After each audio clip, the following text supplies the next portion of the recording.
would you mind getting into the chat sent to me your time limits for your speeches, for your speaker 1 and your speaker 2? Please get those to me in the chat. For our general evaluations, all of our evaluations will be green at 2 minutes, the yellow at 2:30, and then the red at 3 minutes. For our general evaluator will get the green at 3, the yellow at 4, and the red at 5. And again, everyone has 30 seconds upon seeing the red.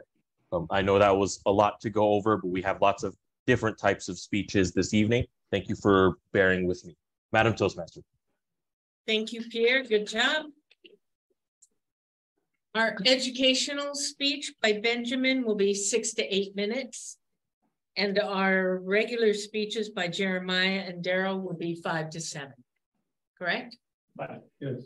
Gentlemen? Okay. Piece of cake. And Bob, do you have your introduction?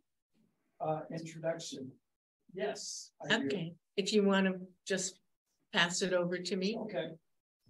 I would appreciate that. Our all-counter and grammarian is Annie. So we come up? Yep. Yes. Nice. And do you have a word of the day? Well, they put on here preparation. Okay. Is that good? I mean, preparation. That's the theme, but that's okay. Oh. All right. Oh, because I thought they picked that ahead of time. Well, can I? Come on, move Yeah, over so people can see you. Well, can I use another one? You can use whatever word you want. Okay. I want to use celebrate. Okay. Is that okay? But do we need to write it on a piece of paper or? There's a chalkboard there for you. Excellent. Not now. Explain your duties and then go do it. I've had a busy day. A little bit out of breath. I apologize. That's Good evening, right. everyone. I'm Annie Satensky. I will be your official all-counter and your official grammarian. My duties as the grammarian are to watch for good uses of the English language. And also, if you have some really good vocabulary, I'll be looking for that, or some really unique phrases when you're speaking. So I would say be like a peacock. Don't be afraid to flaunt it, because this is the place to use your best vocabulary. And it does rub off on other people. I know when I'm around people that have good vocabulary, I just pick it up subconsciously. So please shine the best you can. And as the all counter, I'll be looking for the ahs, the ums, and the ers, and the pregnant pauses. And the word of the day is celebrate. Celebrate. I'm happy to be here because, like I said, for a couple of years, I wasn't even in Toastmasters, and I'm just really happy I could be in person with you guys. So I feel like I'm in a celebration type of mood. And we do have Mother's Day on Saturday. I don't know what the table topics are, but I think there's a lot to celebrate in our lives and in the world, even despite some of the stressors like inflation. But we should always celebrate every day, cherish every day as a gift, and to always count our blessings. So that's why I chose celebrate. Okay. Good So let's job. celebrate. Let's celebrate celebrate. talking. Right. Thank you, Annie.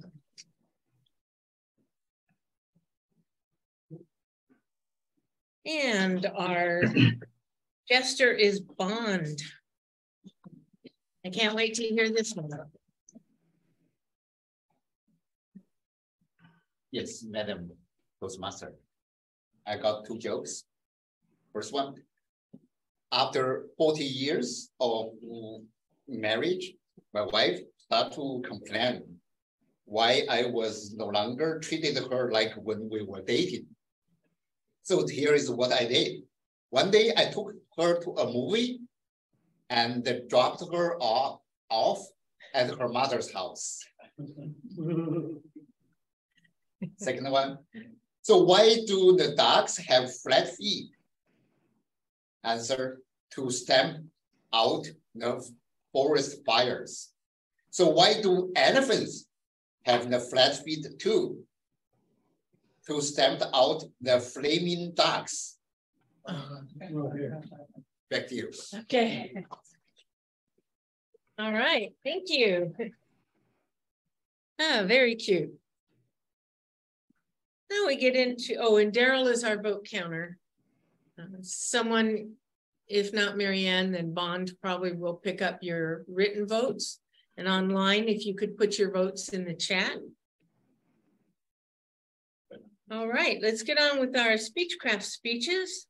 Our first one is Organize Your Speech, 3 to 5 minutes. And it's by Damika Kumarasiri. Oh, I messed that name up, didn't I? Thank you, All right, madam. Damika, take it away.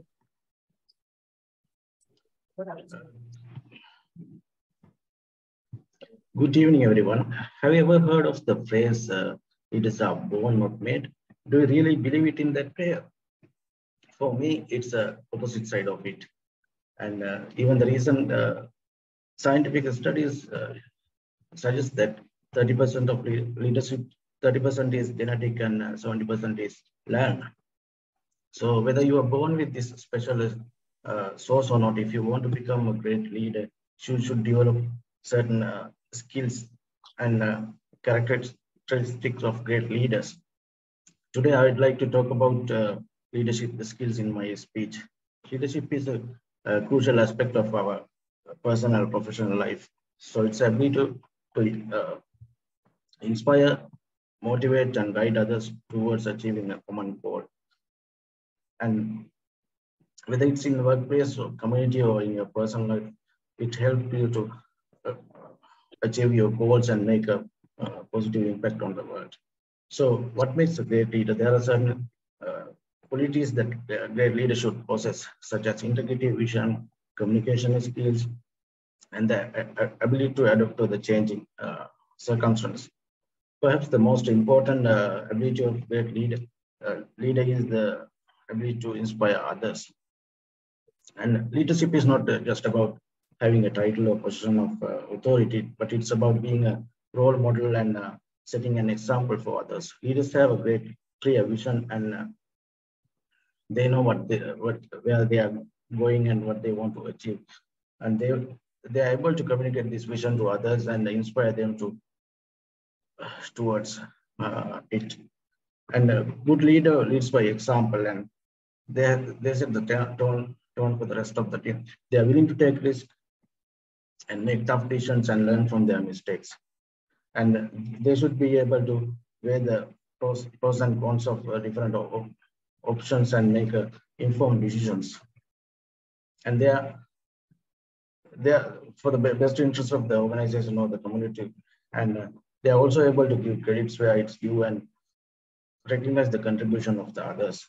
In order to become a good leader, you should continuously improve your skills and knowledge. This can be done through reading and attending workshops or attending seminars and seeking the feedback from others. It's also important to surround yourself with the people who share and value your vision and who can provide support and guidance where needed. To sum up what I have been discussing, the leadership is an important skill that can help all of us to achieve our goals and make a positive impact on the world. And it's not going about having a title or a position of authority. It's about being a role model and giving an example to others and inspire them to achieve their potential leadership skills.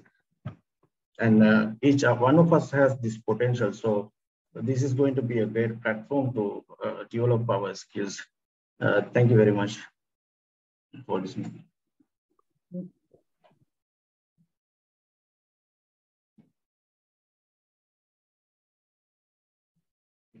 Thank you. Our next speaker is our speechcrafter, Bob Mendez. He's an entrepreneur, and he would like to tell us about the greatest rivalry in college football. That should be interesting. Let's see his t-shirt. It's got to be between Ohio State and somebody else. Yeah. So let's give a big welcome to Bob Mendez. Good evening, Toastmasters. I'd like to tell you about the greatest rivalry in college football. This rivalry is from the Ohio State University and the University of Michigan. If you're a college football fan, you already know about this rivalry. But what I bet you don't know is that this rivalry didn't begin on the football field. It actually began on the battlefield. But first, let me tell you about the football rivalry part of my story. Ohio State and Michigan first played back in 1897, and altogether they played over 117 times, making it one of the longest run rivalries in college football. But this rivalry went to a whole new level in 1968 and 1969. You see, in 1968, Ohio State was playing Michigan. And at that time, Ohio State was beating Michigan really bad. And it was towards the end of the game where Ohio State had scored yet another touchdown, making the score 50-14. This was an unsurmountable lead. Michigan was not going to come back. Now, when you score a touchdown against an opponent that you're beating real badly, the normal procedure then is to kick the extra point. But instead, the legendary coach Woody Hayes from Ohio State called for a 2-point conversion play. And this was his way of kind of rubbing it in the Michigan fans a little bit. And afterwards, after Ohio State was done celebrating their victory, the press asked Coach Hayes, why did you go for 2 points when you were clearly winning the game? And his response, or I should say his famous response, or infamous response if you're a Michigan fan, was because they didn't let me go for 3. And this infuriated the Michigan fan base, so much so they fired their coach. And in the following year, 1969, they hired their legendary coach, Bo Schembechler. Now, Bo Schembechler was not just any coach. As a matter of fact, he played under Coach Woody Hayes, and he was an assistant coach at Ohio State. So Coach Hayes saw this as a betrayal. So this really brought this whole rivalry to a whole new level. Coach Hayes hated Michigan so much that he never would use the word Michigan. Instead, he would refer to them as that school up north. Now, with all that being said, that would be enough to spark this rivalry. But this actually, the rivalry actually stems back to 1835. You see, in 1835, the state of Ohio and the territory of Michigan were in a land dispute. They were in a land dispute over the area known as the Toledo Strip. This is in the northwestern corner of the state of Ohio now. The Toledo Strip contains some very valuable farmland and also the Port of Toledo, which is now known as the city of Toledo. The Port of Toledo gave them access to Lake Erie, which then gave them access to the Erie Canal, the newly built Erie Canal, which gave them trading access to all the East Coast. Very valuable. The state of Ohio wanted it. The territory of Michigan wouldn't give it up. So the state of Ohio took arms against them. And the territory of Michigan responded with arms of their own. Now, cooler heads have prevailed, but this period of time was known as the Ohio-Michigan War. Now, no shots were fired, no one was ever killed, and eventually the Michigan territory conceded that area to the state of Ohio. Now, we Ohioans like to think that we won that war as well, of course. But so you can see that this rivalry is more than just a game for us people who live in Ohio. It means everything for us. It's bragging rights. It means you either had a successful season or you had a not so successful season if you lose to your rivalry. It's in our DNA. So I wanted to tell you the story behind the story, if you will, or what the late Paul Harvey used to say, now you know the rest of the story. Thank you.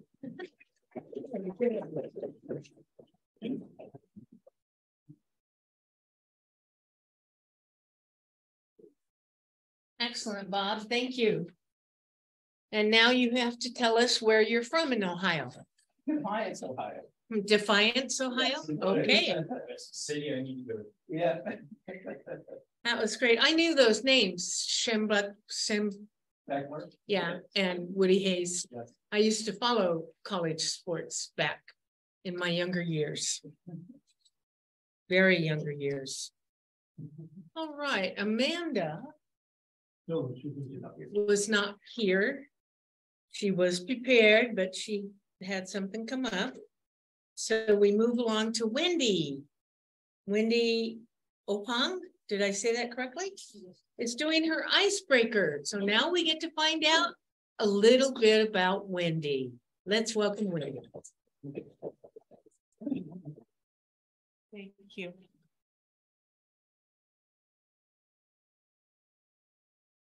So my name is Wendy. I am a student at UCR, and I'm here to tell a little bit of story about why I am here. So I come from a very beautiful country, a country beautiful in nature, culture, people, music, food, everything. And I love my country so much. I also love the people there, but I've always been a very shy person. And in 2016, I had to move from that country into the United States. I enjoyed the whole experience, but I still missed all the fun experiences with my teachers, my friends, my family, and my neighbors. I remember getting here into the United States for the first time, getting down from the airport and just seeing everything so different. The atmosphere, the people, everything was just so different. And I just remember telling myself, Wendy, don't think. Just don't think at all. Because if you do think about the past, it's going to be very hard for you to move on. And there, I came here and I had to join my friends in 7th grade. These were new friends, new people. I had to learn new accent, a new way of writing, a lot of things.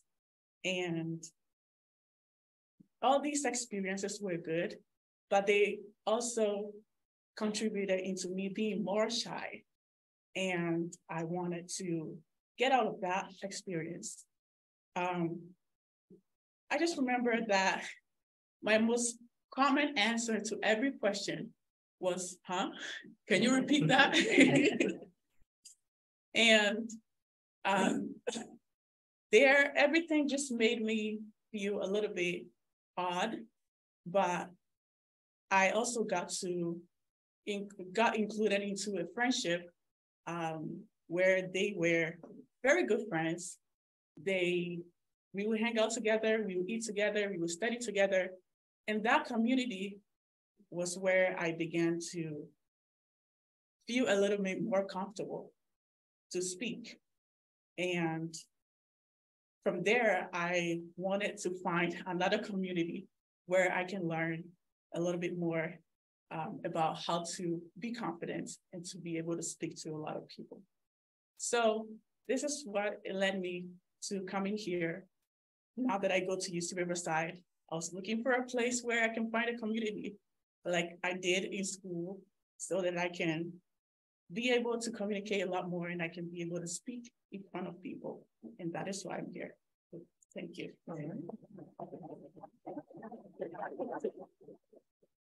Very good. Thank you, Wendy.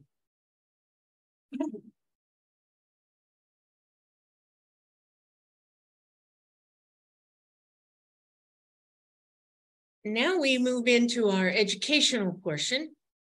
And our educational speaker this evening is Benjamin. He's been a Toastmaster for 10 months.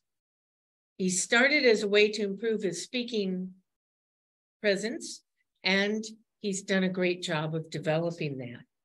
He lives in Riverside with his wife, Melissa, and 2 children, Sarah and Jason. He'll be giving an informative speech for this week's Speechcraft entitled Prepare to Present. Let's give a big welcome to Benjamin Moore. Thank you, Madam Toastmaster. Good evening, Toastmasters and special guests. I'd like to start my presentation off tonight with a quote from Abraham Lincoln. Give me 6 hours to chop down a tree, and I'll spend 4 hours sharpening the axe. I've never chopped down a big tree before, but I'll trust this quote from Abraham Lincoln because I appreciate how preparation makes a task easier. And good presentations take a lot of preparation. So what goes into preparing for a presentation? Well, for starters, you always have to remember, these are your speeches. You say what you need to say, and you deliver it the way that feels right to you. You own the experience because this belongs to you. So plan wisely. The structure of your speech will follow the type of speech that you plan to give, the type of speech that best conveys your message. I'll discuss several general structures here, but for more information, visit the Toastmasters International website, and I recommend taking a browse.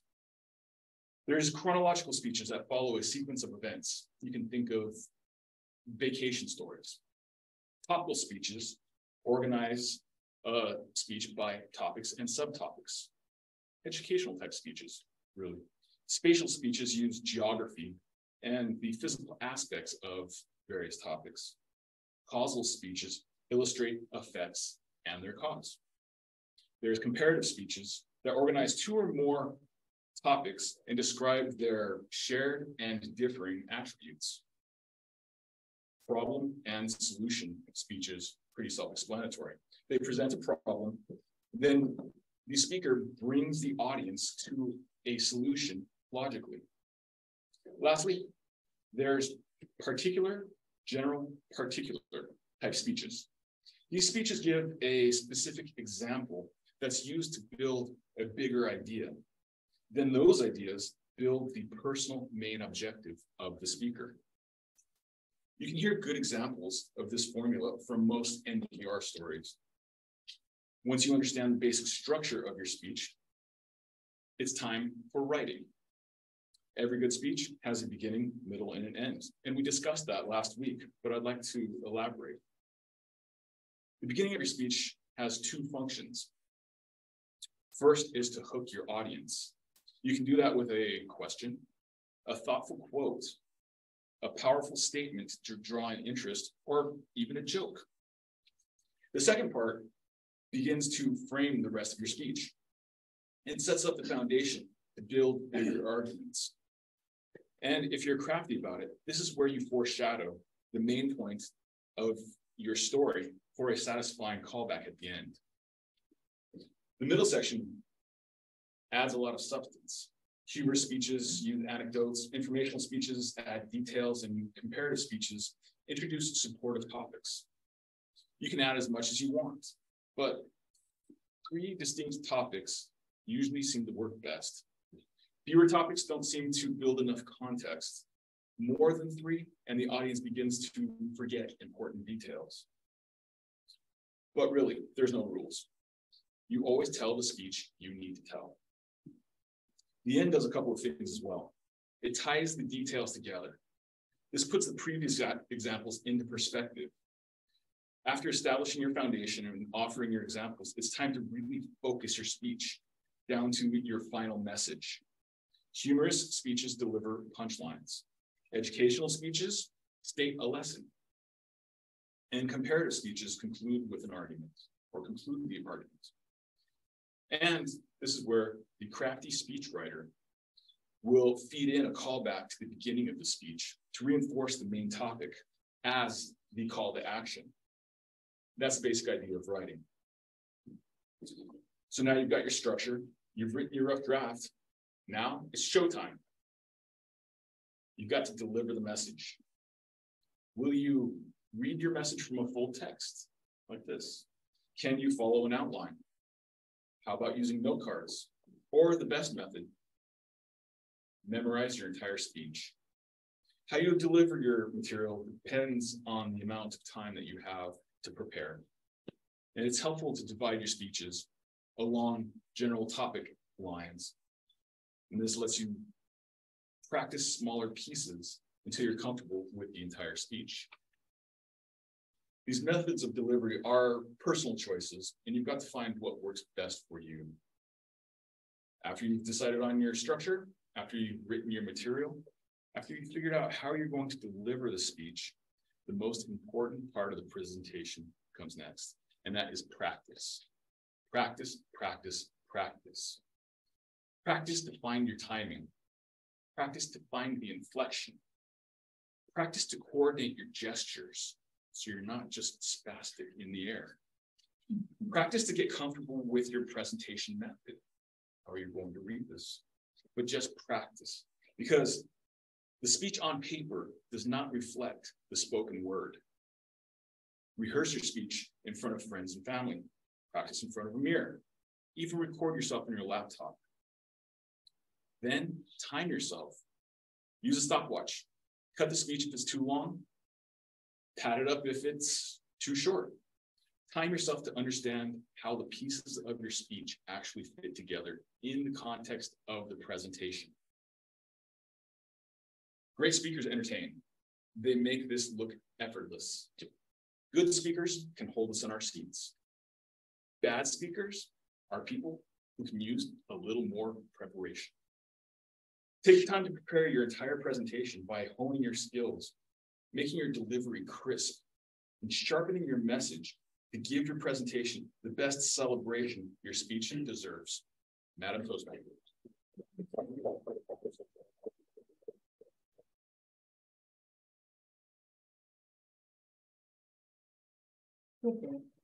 And they use the word, right? Yep. Easy.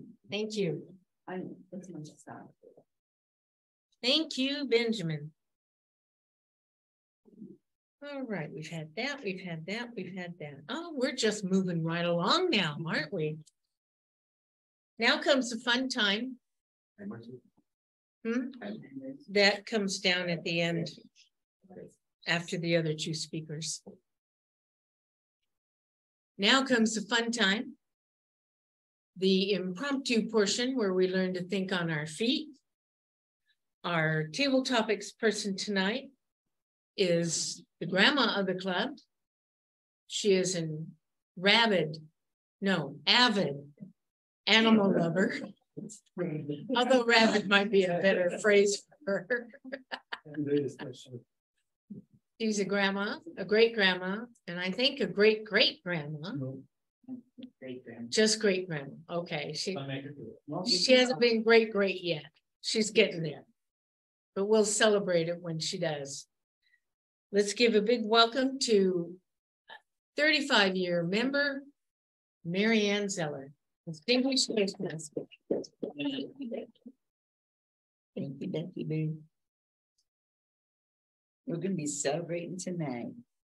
If you won the lottery, what's the first thing you would do? Annie.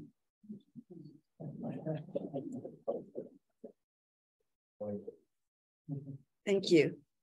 Fellow Toastmasters, welcome guests. Am I standing in the right place? Yeah, you are right there. Right. Thank you for that great question. I know the number one thing I love to do, because my family was in the military, is travel. There's so many places on my bucket list. The first one is Greece, Santorini. I'd love to go to Tahiti and stay at one of those bungalows over the water. Washington, D.C. to see the Smithsonian Institute, all the 13 museums. I mean, the list is endless. You know, travel, I think I could just never get enough of travel. And even though I got to see lots of parts of Europe, I've been to Paris, parts of Germany. I lived in Germany for 6 years. I could never get tired of it. And I love living in California because there's Laguna Beach, there's San Francisco. So yes, if I had this unlimited supply of money, it would definitely be travel, staying in luxurious hotels, going on all the great tours. When I was younger, I wanted to go see the Great Pyramids of Egypt, go on a cruise down the Nile. So yeah, I think, you know, it'd be great to win the lottery and say, okay, I'm going to book my cruise on the Nile. I'm going to Switzerland. I'm going back to see the Eiffel Tower. So yeah, it'd be just like being a celebrity, you know, like Katy Perry out there in England. Yeah, I definitely think that would be the magic thing for me, is travel. And that's where my money would go. And it still goes there. When I get a chance, that's where I spend my money, is travel. Because I think you never regret travel. It makes your life, you have a broader perspective and you learn so much, and it makes me feel alive when I'm out there on a trip. So yes. I agree with you. You have to see the world because it is a big place inside the sea. What recent memory makes you stop and smile? Kira. Am I saying that right? Kira? Karen. I knew I was going to mess your name up. I'm sorry. Okay. What recent memory makes you stop and smile? Yeah. Thank you. I think that's a quick one. I would have to say my marriage to my husband. I know he mentioned that last week, but for me, I was excited because not only did he take me to Hawaii like he promised, because we did get married through when it was during COVID times, and it was via this way, Skype, which was, it had its good parts and its bad parts, because my family was there, which was great. And then we just went to eat right after. It wasn't, a huge celebration. It was more intimate. And then we went to Hawaii. So when I stop and think, I really appreciate our relationship. And it's not for the reasons that most people would think. I appreciate it because not only are we together 24 hours a day, which a lot of people say you guys are crazy. I couldn't do that with my husband or wife, vice versa. For us, it works. We communicate very well. We communicate all the time. We're at home together. We travel together. And I appreciate life because I've met someone that I love with everything I have, because this is my first marriage, my last marriage, of course. And I felt like I waited my whole life. You're funny, I saw it. I felt like I waited my whole life. You never know if it's the right person, but you get a feeling. And I've never had that feeling before until I met my husband. And I appreciate that. So when I stop and think about our relationship, I smile all the time because I appreciate him as a person and who he is. And I celebrate our relationship every day. Thank you. That was beautiful. That was beautiful. Okay. If you could fly in a hot air balloon over any city in the world, what city would it be? Kevin.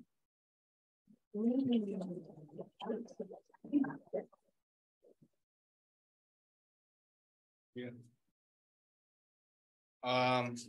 If I was to fly over any city in the world on a hot air balloon, I think the city I'd choose would be New York City. It's a big metropolitan city with tons of people living in a compact area. And I think the part about it that's the most appealing to me would be how protected kind of the airspace above New York City would be. So if I had the ability to fly on top of it in a hot air balloon, or even, skydive or something on top of New York City, I feel like that would be one of those moments that you really only dream about. And it's not really something that, anyone would be able to do in real life. But I think if I could choose anywhere, that would be the place.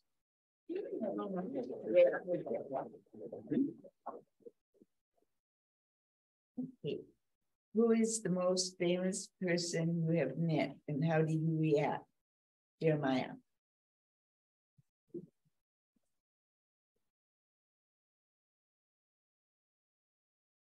Thank you.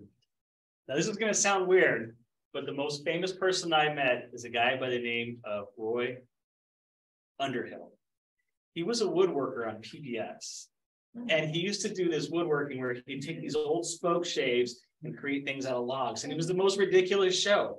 I went to this woodworking convention, and me and my buddy, who are both woodworkers, but then we're like, oh my God, that's Roy Underhill. And he's this guy that wears overalls and has this big bristly mustache and kind of this funny cap on. and I geeked out over him so hard. And he's like the most mundane person you've ever met. And I was genuinely excited. And I still talk about it to this day, meeting Roy Underhill. And I don't know if anybody's seen the show. I think it was called Woodwrights and is on PBS. It was very dry, very boring. And I was very excited to meet him. I almost asked him for a photograph. I was that excited about it, but I spent a little bit of time talking to him. And it turns out he is the exact same person on TV that he is in real life. Very boring, dry woodworker. Thank you. Thank you, Jeremiah. That's cute. And my last one is, what's something that most people don't know about you? Fun.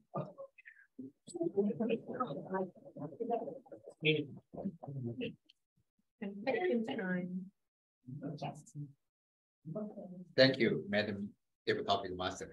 Does this most people include myself?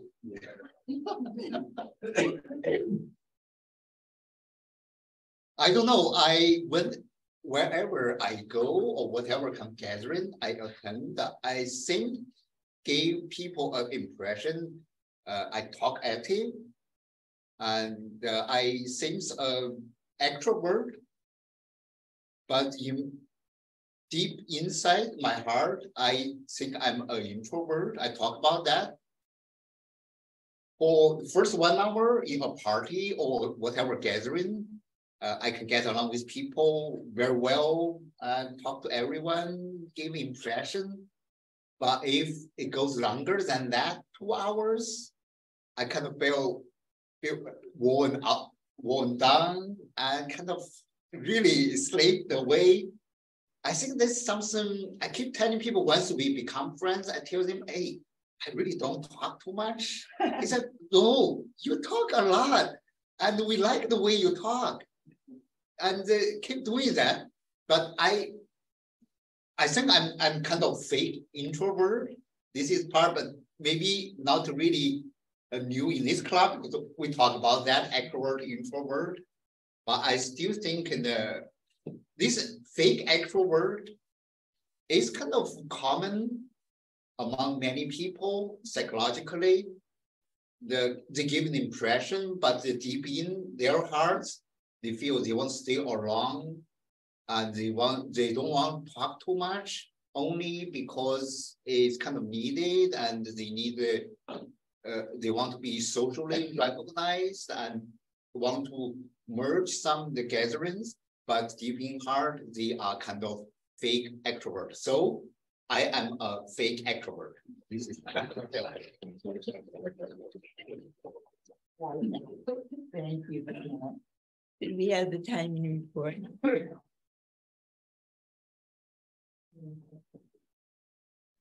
Thank you so much, Madam Table Topics Timer, or sorry, Table Topics Master. So let me go over not only our Table Topics times, but also our Speechcraft times as well. Damika spoke for 3 minutes, 51 seconds. Bob spoke for 4 minutes, 22 seconds. Wendy spoke for 3 minutes, 4 seconds. And Benjamin spoke for 6 minutes, 48 seconds. They all qualified. For our table topics, Annie spoke for 1 minute, 42 seconds.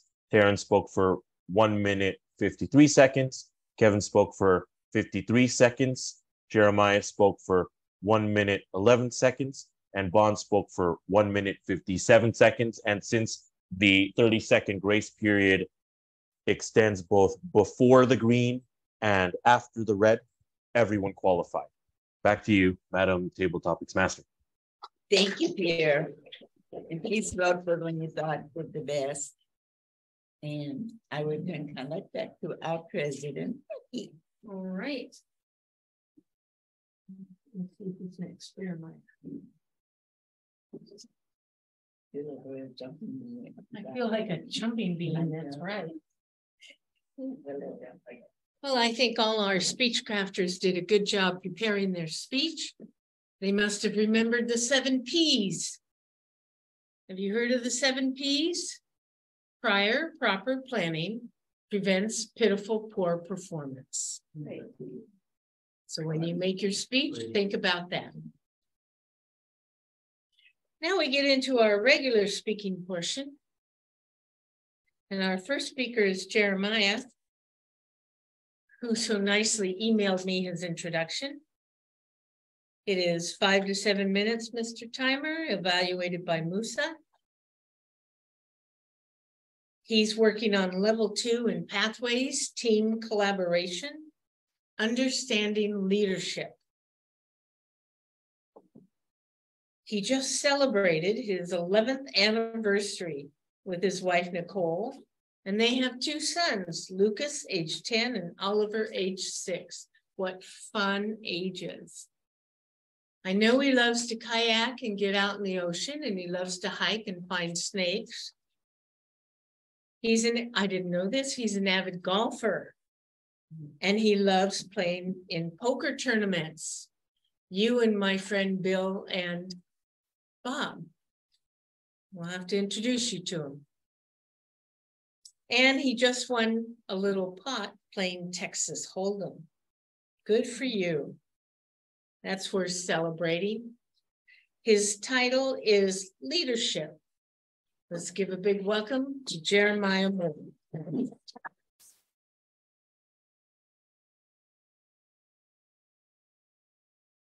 Thank you, Madam Toastmaster. Good evening, fellow Toastmasters and welcome guests. You know, I've never really thought about my leadership stuff. To be honest, I actually shy away from it. I don't choose to be a leader, but it sometimes falls in my lap. It's not that I can't lead or I don't lead. I have. I've done it many times. I like helping people, and I find myself in leadership roles time and again. When I was young at work, I found myself in a leadership role. My bosses asked me to lead a group of guys to build this mock-up duct for a 747. And I worked in a research and development department, and I was put in charge of this group to make this model. And my bosses put me in this position because I was experienced, I was detail-oriented, and I put in the time and effort it takes to get the job. I was 20 years old at the time, and I was put in charge of a group of guys where the average age was 36 and a half. This was challenging for me. A lot of these guys were a little bit resentful that a young man was having to boss them around. And it was difficult. Some of the guys wouldn't even listen to me. They didn't want to hear from me. They were outright rude sometimes and combative. They would do their own things. And sure, I could have went to my boss and said, hey, I want this guy removed from my team. Or I could have caused a little trouble with them. But instead, I pushed through and I persevered. And instead of being a boss and telling people exactly what they need to do and when they need to do it, which probably no one likes, is I would set benchmarks, sometimes weekly, sometimes daily, and my expectations of the group as a whole. And I would lay out what needed to be done, and I would usually take the toughest job. And I would keep myself available to answer any kind of questions they had. And as time went on, the group started working a little better together. And I always like to make work fun as work could be, of course. I would joke around, I'd be a little self-deprecating in the situation. And as time went on, we worked very cohesively. In the end, our company didn't win the contract, but I did win. I won the respect of my coworkers. And in future endeavors, it was a lot easier for me to actually work with these guys. Even the surly ones were happy to work with me later on. But leadership doesn't just end at work. It is at school also. When I was in college, I had to do a group project. Oh, the dreaded group project. I hate group projects. It's not that I don't like people. It's just that in every group project in college, there's 2 people that do the lion's share of the work. There's about half people that just skate by on the minimum. There's always that dead weight. Those people that do not do anything. And I have to rank them. And it's complicated because all of our grades depend on this final project. A lot of times it's a presentation. And I always would become the de facto leader. And it's not because I stood up and said, hey, I want to be the leader. It's because I became prepared. I did the reading. I did the research. And I would answer any question that people would have. I would gather people together and I would set times and dates and I'd create email chains and text chains and get everyone together. And naturally doing that, being the guy that did do the reading, that had direction, had focus, had a vision of what should be done, students would naturally start asking me and coming to me as if I were the leader, which I wasn't, but I was glad to help out where I could. And then there's a personal life. And in my personal life, it's a little bit weird. You don't want to be a leader of your friends. But one time I planned a camping trip, me and my buddies, and we were going to camp on the Eastern Sierras. I had a lot of experience camping. And while some of my friends had camped before, there was a couple of guys that had never camped a day in their lives. And I planned a little bit more of an expert level camping trip where we were getting to some really backwoods areas, some remote lakes. And I found that, it's a weird dynamic to try and be a boss of your friends. But instead of doing that, I found myself more of a tour guide. Instead of telling them what to do, I would just say, hey, let's go here. Let's do this. Let's go hike in this mountain. And the ones that didn't know how to pitch a tent, I was more than happy to show them how to do it and help where I could. We had a great time. Everyone had so much fun. The trip went seamlessly without any problems. And me and my buddies, we still talk about it every day, or not every time we see each other. And we always reminisce about this time we had to go camping together. We always say we would do it again, and I don't think we would do it different. I think we would do everything the exact same way. And I think part of it is because I was decisive, and I laid everything out, and I was helpful. I don't naturally seek leadership, but I naturally lead. I like helping people. I will always fill in when there's a void. And I think after going through all this, in retrospect, I think the leadership style that best describes me is I lead by example. Adam tells me.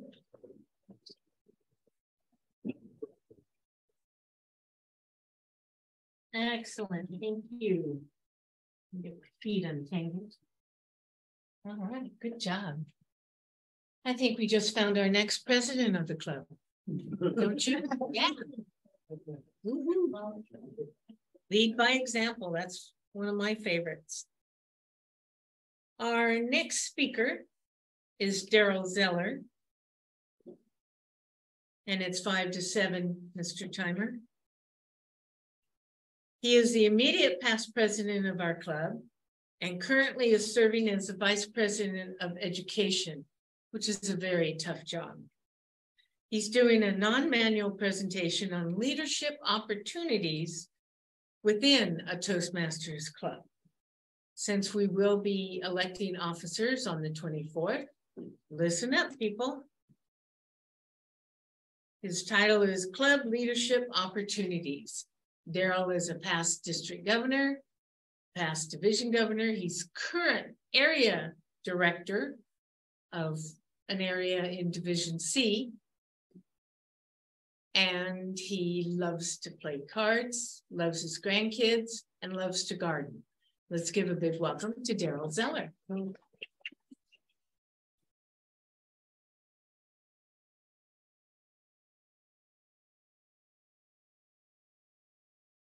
Do you want to become a better leader? Are you aware of the leadership opportunities that are within the Toastmasters Club? Each club has 7 officers. And in our club, we elect the officers in May and in November to fill the 6-month term of July 1 through December 31st and January 1 through June 30th.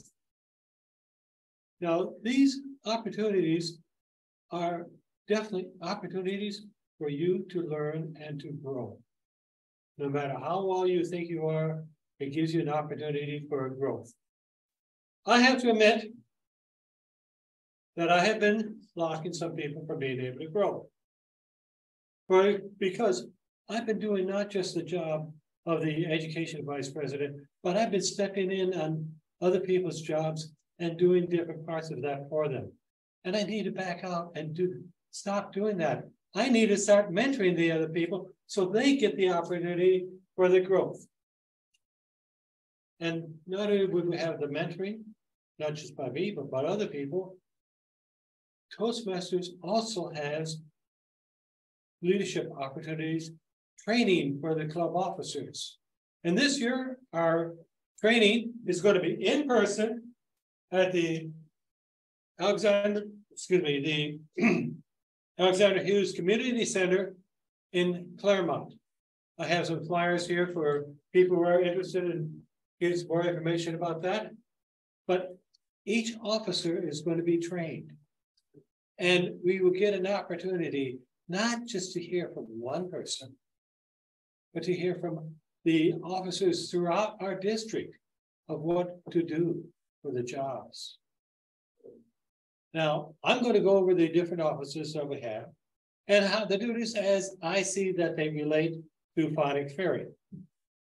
However, there are different duties that are available, opportunities that are available, which will be taught at the training at our, we call it Toastmasters Leadership Institute. And that's going to be on June 10th. Now, since it is on June 10th, we need to get our officers elected. And this is why we said May 24th to get the officers elected. Now, the first office I want to talk about is that of the president. You may think this is a real tough job. It's not. It happens to be a job that I think is the easiest job there is. Sorry, Becky. But this job is one where the president opens the meetings, closes the meetings, makes the announcements, makes sure things go on time. She sets the mood for the meetings. She is a member of the district council and gets to vote on district activities at the district meetings. She is also one of the two people that gets to vote on at Toastmasters International Convention, or maybe cast her, give her proxy to somebody to vote for her. She serves as one of the alternate base camp managers on the Pathways program, our educational program. This is the only office that has a term limit. You cannot act as a president for more than 12 months in a row. Becky has been it for the last 2 terms. She's termed out. So we will be looking for a new president. The next office I want to talk about is the one that I'm holding, Educational Vice President. This is the individual who prepares the schedule, makes the duty assignments, tries to make sure that everybody is aware of what's going on and keeping everybody interested in the program. The Education Vice President is the primary base camp manager on the Pathways. He's also a member of the district council, representing our club at the district meetings, business meetings. Now, I've been doing this job a year or more, and it is time for me to let go and have somebody else turn around and take a look at this. Because if we're going to get recognition, it's the Education Vice President who needs to make sure the information is put into Pathways and also goes onto the Toastmasters International website. The next office is that of the Vice President of Membership. Vice President of Membership works with getting people to join up in the club, works with them filling out the applications, getting the applications prepared to send into World Headquarters. I'm afraid that I've been stepping on Pierre's toes because Pierre is doing this virtually, and I've been filling out the applications for everybody in the club. So this is something we need to make sure that somebody else gets the opportunity to do this, to learn how to do it. Vice President of Public Relations is the 4th office. And this is what has to keep our media, keep our presence in the eyes of the media, social media, put out the publicity, maintain our website, etc. This is very important because this is how we attract people into our club. Then we get to the secretary. So the secretary maintains meeting minutes and submits the officers list to World Headquarters as soon as we select the officers. And this is something we're going to be asking Jeremiah to do in just a couple of weeks. Then we have our treasurer. That's Gene. Now, Gene is not here tonight, but he is a treasurer. He's responsible for all the financial activities, for maintaining the checking account, maintaining our credit card with the credit union, because we do have a bank account with the Ontario Credit Union. I have to admit that I've been kind of doing on a lot of this on his toes too, because I happen to live just about a quarter of a mile from the credit union. So it's easier for me to do it than for him to go 10 miles to do it. And then we get to the Sergeant at Arms, and this is Mary Ann's job. She is the social chairman of the group. She is responsible for making sure that the meeting room is set up, the equipment is set up and taken down. All of these people also have the duties of welcoming other members and guests, answering questions whenever possible, and trying to stay within time limits, of which I have just exceeded my time limit, but that's beside the point. Now, like I said earlier, we are going to be electing our officers on the 24th. I like to have people who say, I'm interested in doing that office, rather than having somebody come up and say, you need to be president, you need to be vice president, you need to do this, whatever. Don't be voluntold. Let me know which position you want, and I will let everybody know next week, and so we can see what kind of a team we're going to have the following year. So please, let me know. The offices are there, and you can learn from these different jobs. Madam Toastmaster.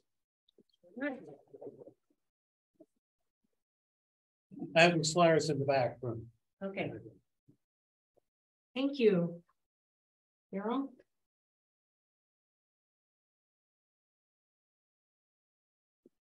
Oh. Pierre, could we have a timer's report on our speakers, please? Yes, we can. Yes, we can. For Jeremiah's speech, Jeremiah spoke for 5 minutes, 34 seconds. And for Daryl's speech, Daryl spoke for 8 minutes, 5 seconds. Jeremiah qualifies. Thank you. All right. So please vote for best speaker, and that includes all the Speechcraft speakers and our educational speaker, Benjamin. So we have quite a few to vote for.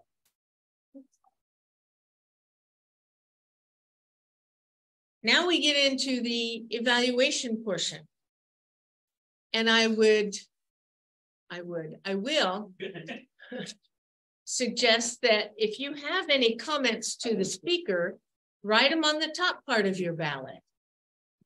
Speakers like to get extra comments as well as their assigned evaluator. So if somebody really did an exemplary job of using the English language like Jeremiah and Benjamin do, let them know. Right on the top part of your ballot. Our general evaluator this evening is a gentleman that's been in Toastmasters for quite a long time. He's been an area governor. No division. Oh, he was a division governor too. That's right. Just not he is our resident pirate and magician, an all-around very interesting person and a musician. Let's give a big welcome to Daniel Schrock.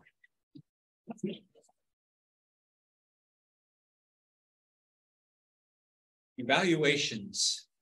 Evaluations are what make Toastmasters different from any other group of speakers. Because here you can give your speech and you will get evaluated on that speech on how well you did, what you did correctly, and areas for improvement. Our first evaluator tonight is another person who's been in Toastmasters quite a long time. You probably know his face very well as he is the timer. Mr. Pierre, would you please evaluate Gamika? Thank you so much, Mr. General Evaluator. I have started my own timer. Damika, you had a great speech. The goal for this speech was organize your speech, and it was to apply the principle gone over last week that every speech needs a beginning, it needs a middle, it needs an end. And my assessment is that you succeeded in doing so. You had an organized speech that did have an intro, it had points in the middle, and it had an ending, and a nice ending too, for a reason that I'll go into in a little bit. But one thing I also admire is that you decided to go for the jugular from the get-go. You went with an ambitious topic, leadership, and the skills and qualities that make a good leader. You went straight for what can be a very big topic, and you did break it down into different points. You had points, you began your middle section with the question, what makes a great leader? And you immediately gave the most important qualities, someone who can inspire others, set an example for others. And then you went over other points, like they can communicate this vision to others, that they're willing to make tough decisions, that in order to become a good leader, they have this drive to improve their skills and to help others improve their skills. You then concluded with a summary of your speech, and then you had this really nice ending where there was this note of encouragement. You noted that each one of us has the potential to become a good leader. And so your speech ended very nicely. In a 3 to 5 minute limit, you were able to have a speech with very strong statements that went over an ambitious topic.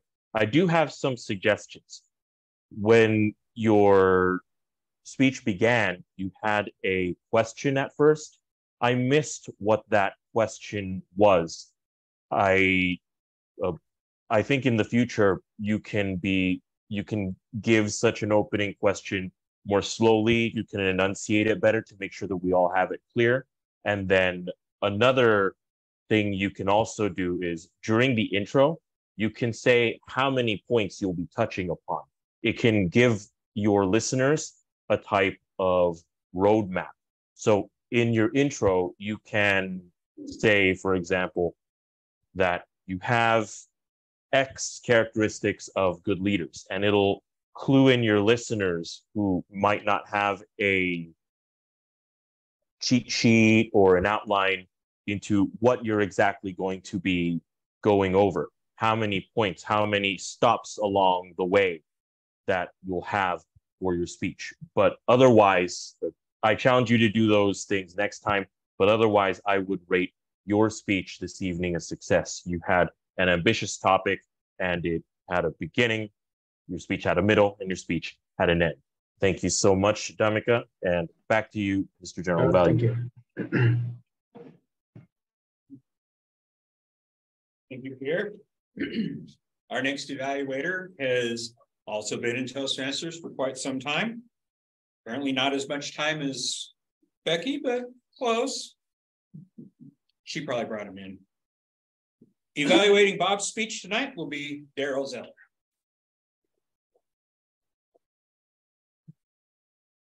Thank you very much. Bob, fellow Toastmasters, what a presentation. Now, Bob came up here and obviously was dressed for this presentation. And he might have been a little biased because of his presentation talking about Ohio State versus that place up north. But what a great way of doing it. Organizing, yes, you gave us some information about the football and how it goes, how Coach Hayes kind of rubbed the salt in the wound a little bit, making the Michigan very upset, but making Ohio people very happy.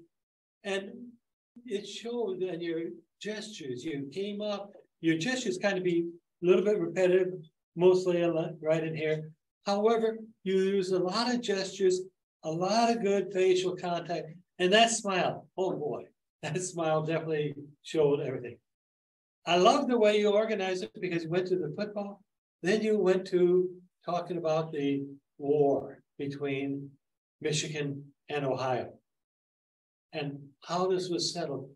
No shots were fired. Nobody died. However, Ohio seemed to win. I do not understand how that works, but it is good. It shows that there can be a resolution without murder, without death. And so this is something that I thought very good. Your presentation, you're confident, very confident. It shows up here and you're smiling, you talk about subject. This is key. When you want to talk about a subject, talk about something that you know, something that really matters to you. Because I never was in Ohio.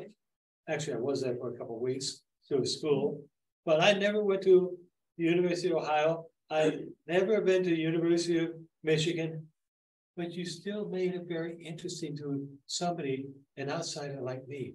I listened to everything that you had to say, and I can just say that I thought you did a wonderful job on it.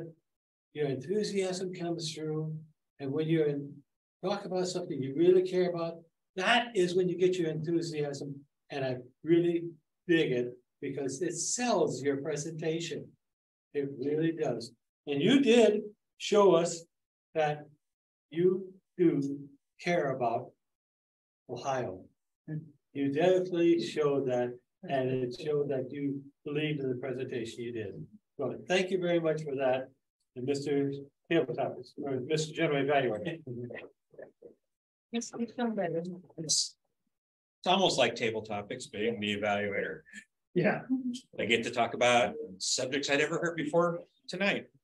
Our third evaluator, evaluating Wendy's speech, is our lovely grandma, Mary Ann Zim. Thank you. Thank you, Mr. General Evaluator, fellow Toastmasters, and especially you, Wendy. Wow, this is her icebreaker this evening, and to let us know a little bit about her. First off, you told us that you're a student when you came here to America, but I loved how you described your beautiful country and how you loved your country and how you loved your people. And then you came here to America, and it came from your heart. And you can hear that you really meant what you were saying.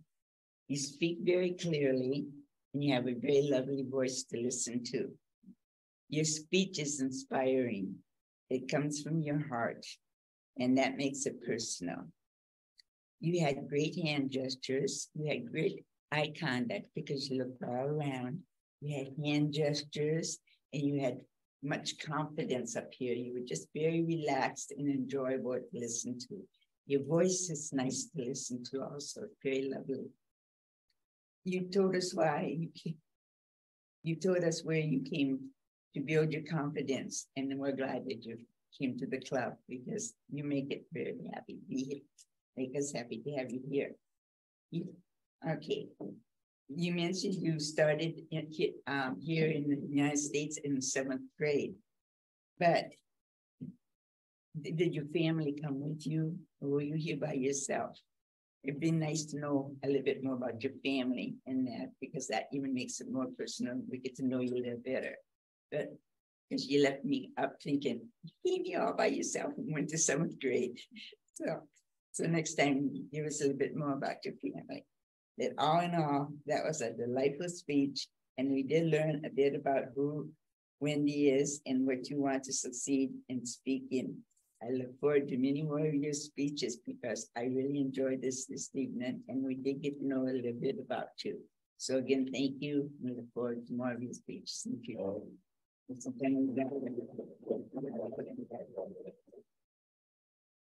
Our next evaluator, evaluating Benjamin's educational, is the person who has done more stand-ups and sit-downs tonight than anybody in this entire room, Miss Becky Palmer. And I'm again. Yeah. Thank you, Daniel. Fellow Toastmasters, and especially Benjamin. Benjamin's speech tonight was on preparation. How do you prepare for a speech? I don't know that anybody ever really prepares for a speech. It's tough, but you gave some very good suggestions, and I appreciated that.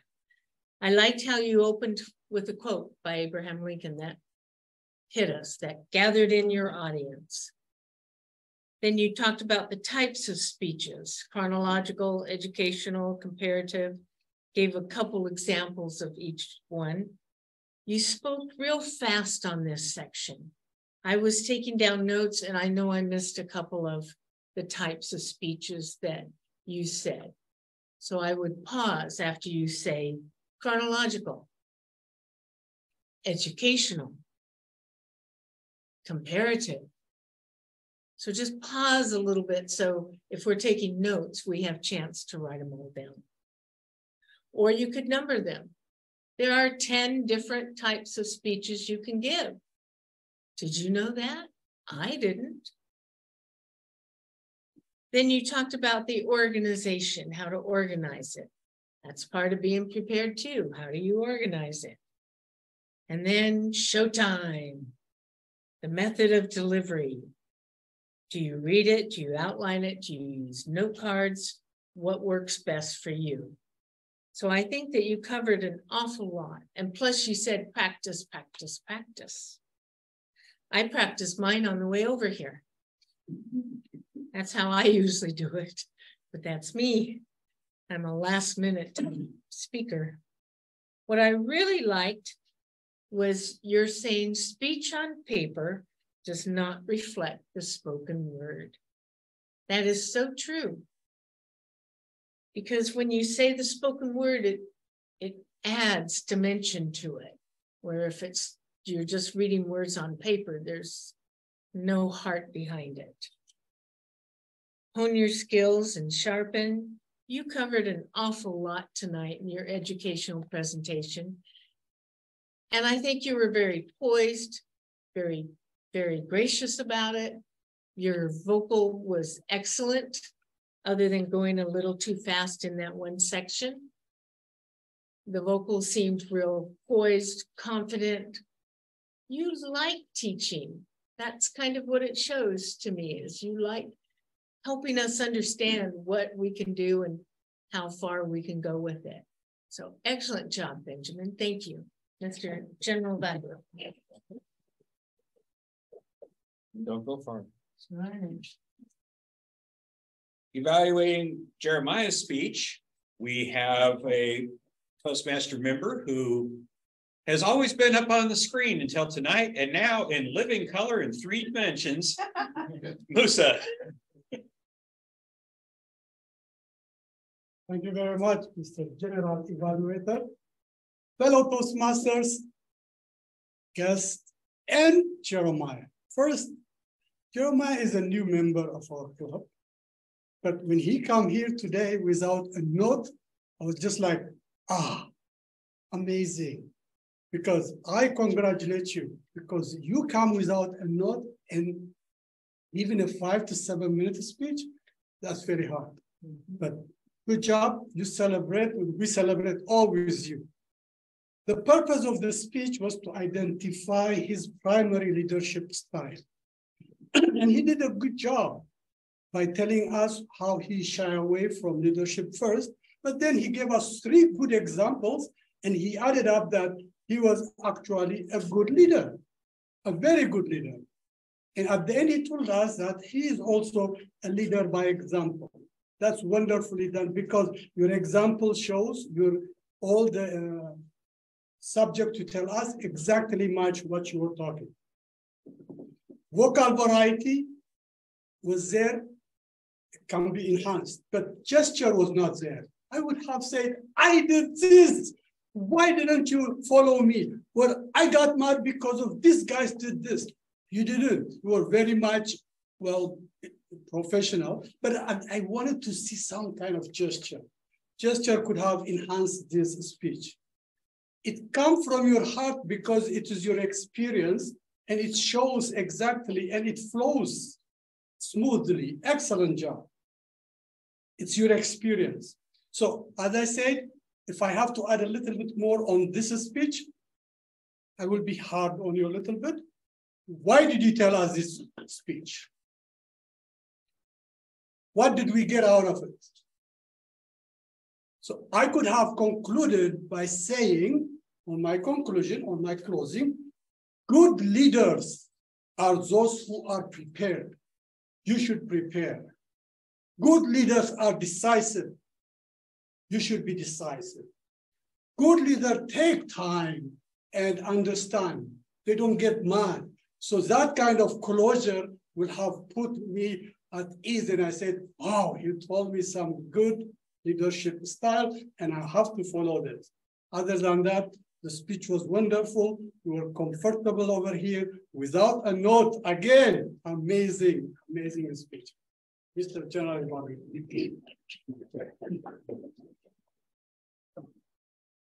And now for a return engagement of one of our most famous presidents at this point, please give a rousing round of applause to Becky as she comes in for her encore. Yeah.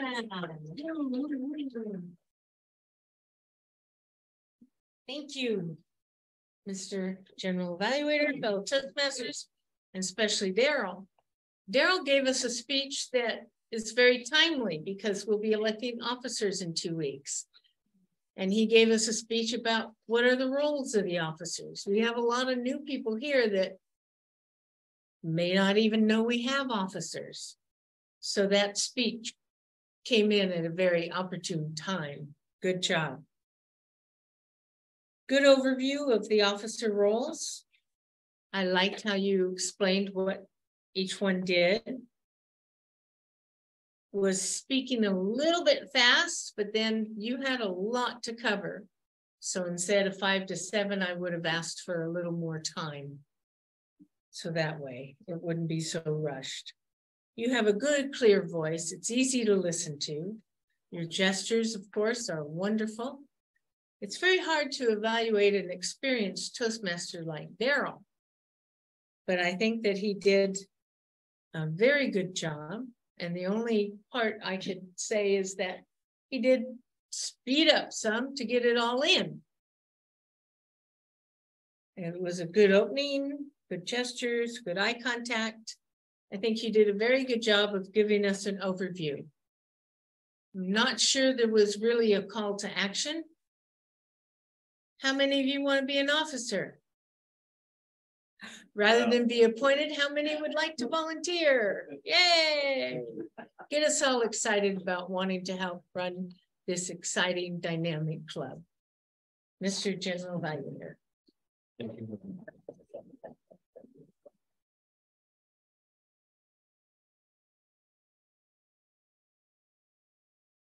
I do believe we have a lot to celebrate about tonight's meeting. We started on time, even though there was a little bit of discussion on the clock, but we got the clock issue worked out. So we did actually technically start on time by at least one person's watch. And then Becky introduced all the helpers that we will be having tonight, our grammarians, counters, timers, vote counters. And then we got into some good speeches. And I think every person that did the speaking role tonight, I enjoyed all the speeches. I really look forward to next week because I am liking this speech-oriented time we're having during Speechcraft. Then we got into some table topics as a break in the middle of the speeches. And Marianne, those were some excellent questions. I remember sitting back there thinking, oh, good Lord, don't call on me for that one. On all the ones except for the hot air balloon one, because I've actually gotten up in a hot air balloon. I would have had fun with that one. I probably would have said, go over Paris, City of Lights. What could be better than a silent hot air balloon? There, I got my table topic in. Then we had 2 more educational speeches before we got into the evaluations. And I think another point of interest that I noticed, especially this being a hybrid meeting, I know that the way they're arranged up there is different on everybody's computer. But I did notice that when Pierre was going to be the evaluator for Dhamaka, the whole time, Pierre was actually looking up at his square. I don't know if that was on purpose or if he even knew it, but it was kind of cool sitting back there going, wow, it's like the Brady Bunch. He's literally watching the person who's talking. The evaluators did a fantastic job tonight. I loved hearing a lot of my opinion, what I saw, what I heard. which means they're really listening to our speakers and they were able to give very good feedback on that. One bit of interest on Wendy's speech, I would have asked, what country are you from? Because we're probably all sitting here going, you never said the country. No, you didn't. Okay, perfect. And then aside from that, Benjamin, you came up, you started your speech or your table topic, one of the two with, I'd like to tell you. Well, don't like to tell us, just tell us. And that would be my only suggestion for your speech is, we know you'd like to tell us or you wouldn't be up front. Unless you were forced up front because you were on the schedule to speak. Everyone else did a fantastic job. I have a feeling that the hardest working person tonight will probably be the Occatter and the grammarian, mostly because I heard a lot of really, really good quotes up here, a lot of really, really good things that they said. And for that, I am now going to move into asking for a timers report for our evaluators. Thank you so much, Mr. General Evaluator. Let me just write down the time of your General Evaluator's reports. Excellent. For the general evaluations, my evaluation of Damika's speech was right on the cutoff, 3 minutes, 29 seconds. Oh. Daryl's evaluation of Bob's speech was 2 minutes, 51 seconds. Marianne's evaluation of Wendy's icebreaker was 1 minute, 51 seconds, also qualifies because of the 30 seconds before and 30 seconds after. Becky's evaluation of Benjamin's educational speech, 2 minutes, 39 seconds. Musa's evaluation of Jeremiah's speech, 2 minutes, 34 seconds. And your own general evaluator report of 3 minutes, 19 seconds. Everyone qualifies. Thank you. Perfect. Everybody will pass around your votes over to Daryl, or if you're online, text or message them over to Daryl, not to the group. And could we have an Occatter and grammarian report, please? Have it right up. Okay. You can tell she's a teacher. She's got a red pin out. That's just a pilot. Okay, thank you so much. That's so cute. I'm still rusty no matter what, but I'm just enjoy being here. First, I'm going to run down the Occatter report, and I was doing double duty. How long do I have? I don't want to overspeak. You technically don't have a time, but if we get bored, we'll flash some red cards. Okay, I'll just keep it brief, but there's so much information and it's all very positive. Okay, for my Occatter report, Becky, no ums or ers. Marianne, no ums or ers. Damika, no ums or ers. Bob, you used the word celebrate, no ums or ers. Benjamin used the word celebration, excellent. No ums or ers. Wendy, no ums or ers. That's really good. And Jeremiah, someone pointed out and. I didn't get that, but she told me, so I have to say that. And Daryl, no ums or ers. I don't, it's hard for me to be when I'm up here talking, I'm thinking. So did I use ums or ers? I'm asking you guys as my witnesses because I don't remember, but like it's hard to be kind of self-regulate myself here. Taryn, no ums or ers, and she did a super job of using the word celebrate 2 times. And I didn't even use it, and I'm the one that suggested it. Well, Kevin, no, I think 1 little but that's not bad. Jeremiah, no ums or ers. Bond, no ums or ers. Becky, I did not hear any. Pierre, I didn't hear any. Daryl, Marianne, I hope I'm not repeating. Musa, is that right? How do you say your name? Musa, I want to say it with the right inflection. So no ums or ers. And Dan, you used the word of the day. So excellent. Now let's get to the really great part or the juicy part. I love doing the grammarian report. Let's start with Becky. I loved your acronym, the 7 Ps, and I tried to catch it. Prior preparation prevents pitiful. I lost the other part. Prior preparation prevents pitiful poor performance. Pitiful poor performance. Prior preparation prevents Pinnacle or performance. Okay, now say that 10. Watch Mr. Yeah, Popper's face. say that 10 times quickly. But it's like a tongue twister, but it's really a good thing to remember. I love acronyms. Super. Marianne, I loved your questions. You know, I've done table topics many times, and I think the goal is not to have the most complicated question, but the one that people can actually talk on. And I sometimes get nervous because sometimes the question is very political. And I go, wait a minute, I haven't been watching the news. But you just said, what would you do with $1 million? And I think the simple questions that people can talk on about their childhood, their pets, those are the best, not the ones asking me about Joe Biden's political speech last week or whatever. I just, you know, so I loved your questions. And I just know that it's easy for me to answer those. Damika, lead by example. I heard that from you, and I heard it from Jeremiah, and that is so true. I've heard it from some of my previous bosses, and that is such a golden phrase, lead by example. Bob, you had a lot of wonderful words. You were in Toastmasters before, right? Because you're really smooth. Oh, no. Well, you got that smooth touch. I thought, man, he must have been in it for 20 years. I love your word spark, access to prevail. It's in our DNA. Wendy, you used the word atmosphere, community, and I enjoyed your speech. I hope next time we hear even more from you and from your native country. That would be great, because I don't know anything about Ghana, but I'd love to learn. Benjamin, loved your quote on Lincoln. If I have 6 hours to cut down a tree, I will spend 4 hours sharpening my axe. Of course, referring to preparation. And I was in another club, and there was a guy that was a veteran in the war, and he said, preparation is the key.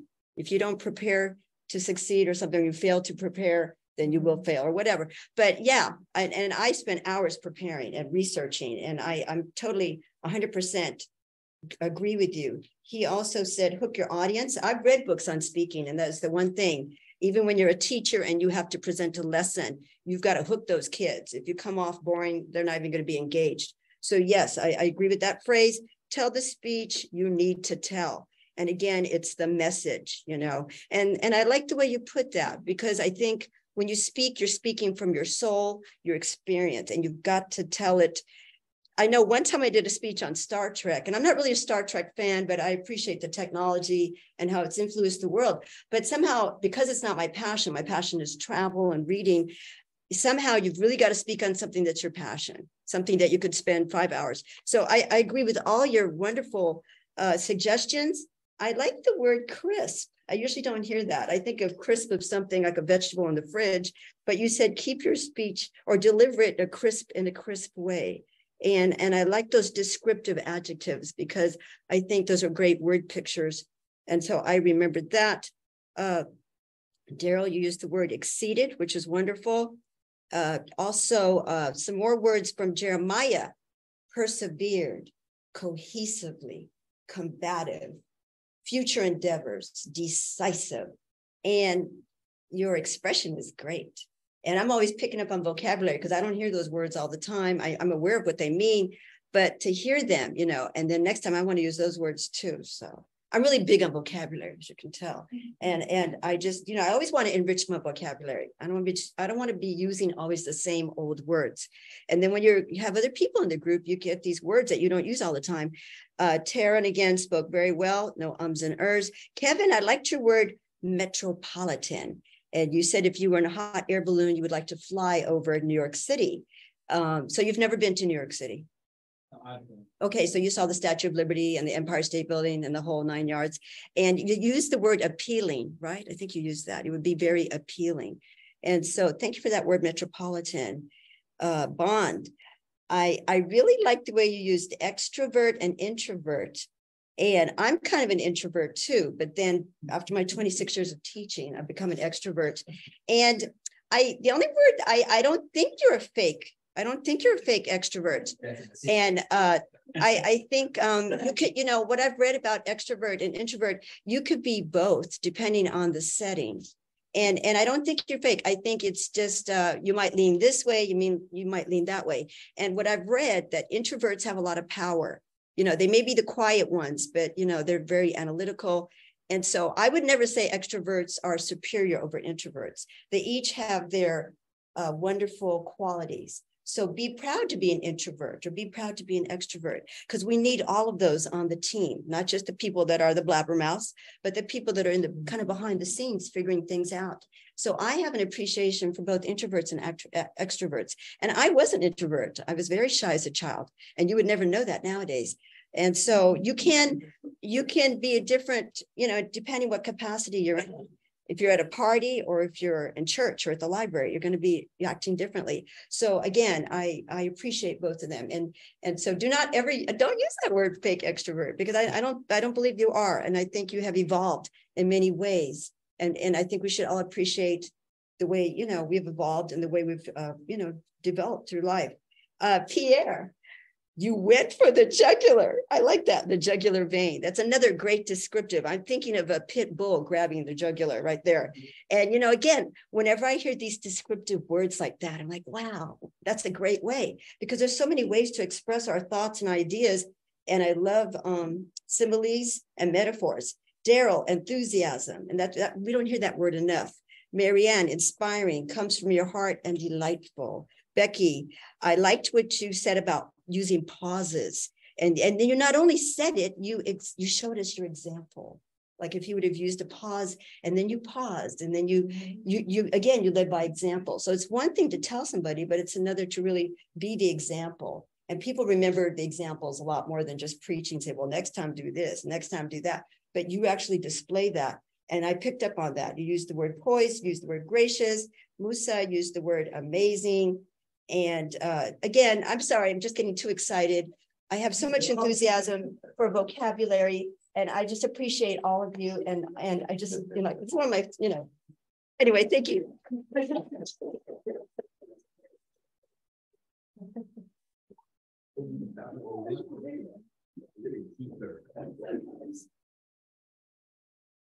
It is now my pleasure to return conduct of the meeting back to our jumping bean. Okay, I've got all the winners. Okay. I got the ribbons. We're in good shape. Thank you very much. All right. What a fun night. Great speeches, good evaluators.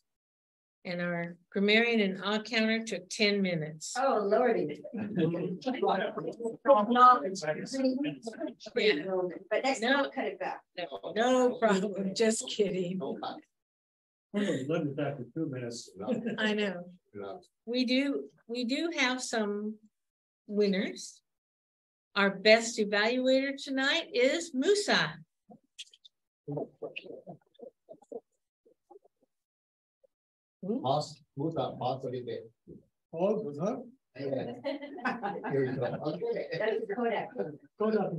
Our best table topic speaker,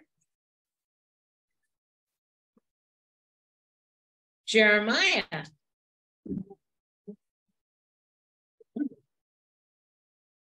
Congratulations. Pause for 1 second. Oh, pause. Okay. Thank you. And our best speaker this evening is a tie between Jeremiah and Bob. Come on down. I get 2. Thank you. You're welcome. Bob, come on. Pause for 1 second. Good job. Okay. Thank you. Good job. Well, that concludes my part as Toastmaster and my part as president, because Daryl will be explaining what we're doing next week, and then I'll let him close the meeting.